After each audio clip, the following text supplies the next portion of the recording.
The boarding gate was crowded, the flight nearly full, and no one expected anything unusual.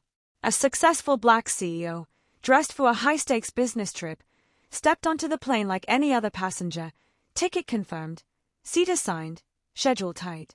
But before the aircraft doors could close, everything changed. Within minutes, airline staff surrounded her. Eyes turned. Whispers spread across the cabin.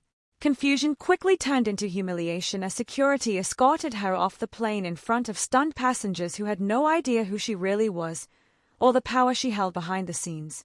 What the airline didn't know was that the woman they had just removed wasn't just another traveler. She was connected to billions of dollars that the airline desperately depended on. And the decision they made in that moment was about to cost them more than their reputation. It was about to trigger a $5 billion mistake they would never forget. So how did a routine flight turn into one of the most expensive acts of discrimination in aviation history? For most people in the airport that morning, it was just another crowded travel day.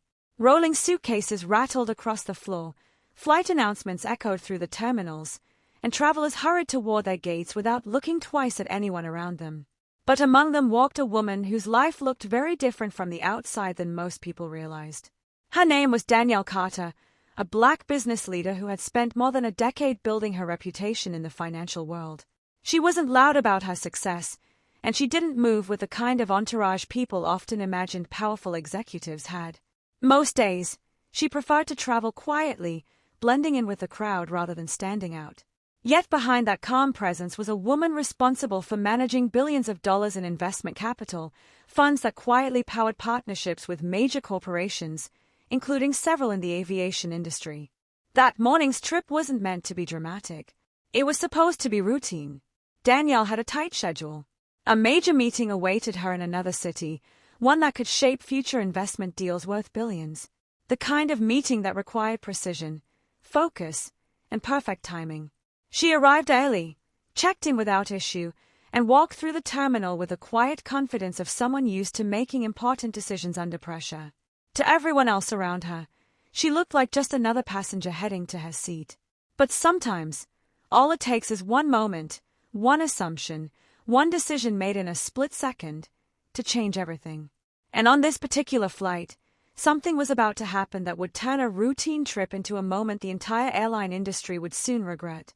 Danielle stepped onto the plane with the same quiet focus she carried into every important meeting. Her mind was already moving ahead, reviewing numbers, anticipating negotiations, preparing for the conversation that awaited her once the flight landed. The cabin buzzed with the usual pre-departure energy. Passengers lifted bags into overhead bins. Seatbelts clicked. Phones flashed one last message before airplane mode. Everything felt ordinary. At first, Danielle reached her assigned seat and placed her briefcase beneath the seat in front of her. But before she could even settle in, a flight attendant paused in the aisle beside her. The look on the attendant's face wasn't welcoming. It was cautious, almost suspicious. A quick glance at Danielle's boarding pass turned into a longer stare. Then another staff member appeared. What should have been a simple verification turned into a quiet but uncomfortable moment that stretched longer than it should have. Passengers nearby began to notice. Conversation softened. Curious eyes shifted toward the row where Danielle sat today.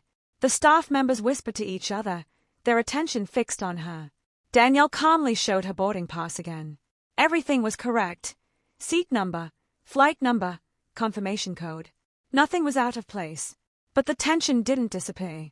Instead, it grew. Within minutes, a supervisor arrived.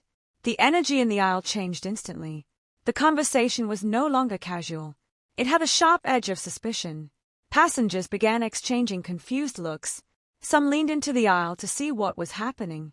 From their perspective, it made little sense. Danielle had boarded normally. She had the right seat. She hadn't raised her voice or caused a disturbance. Yet the staff continued questioning her presence. The whispers between the airline employees became more urgent. Someone left the plane and returned moments later with airport security. That was when the mood inside the cabin shifted completely. The quiet curiosity among passengers turned into uneasy silence. Security officers stood over Danielle's row while the flight attendants stepped back, watching closely as if something dangerous was unfolding. But there was no outburst, no chaos, just a calm woman sitting in the seat she had legally purchased. Still, the decision had already been made. Passengers watched in disbelief as security asked Danielle to stand. The request felt less like a conversation and more like a command. Every movement now carried the weight of humiliation. Dozens of strangers stared as she slowly gathered her belongings. The quiet dignity she carried couldn't hide the tension hanging in the air. Cameras from a few nearby passengers quietly lifted, capturing the moment. No explanation satisfied the confusion spreading across the cabin. Why her? Why now? The walk down the narrow airplane aisle felt longer than it should have. Each step echoed through a plane full of silent witnesses. By the time Danielle reached the aircraft door, the whispers had turned into disbelief. But what no one on that flight understood was that the woman they had just escorted off the plane wasn't powerless. Far from it. And as the aircraft door closed behind her, the airline had no idea they had just made a decision that would soon explode far beyond that terminal, one that would ripple through boardrooms, investors, and billions of dollars tied to their future. The real consequences of that moment were only beginning. By the end of that day, the airline's executive officers were in crisis mode. What had started as a routine boarding incident inside a crowded airplane cabin had quickly grown into something far bigger. Internal reports were being pulled. Phone calls between executives grew tense. Legal teams began reviewing policies, footage, and statements from employees who had been involved. Because the truth was impossible to ignore. A woman with a valid ticket had been removed from her seat, not for breaking rules, not for causing disruption, but because of assumptions that should have never been made in the first place. And the consequences were immediate. Because what happened to her wasn't new. Across airports, offices, neighborhoods, and everyday spaces, countless people experienced the same kind of suspicion, the same quiet judgment, the same assumption that they don't belong. If power is what it takes for the world to listen, what happens to those who don't have it?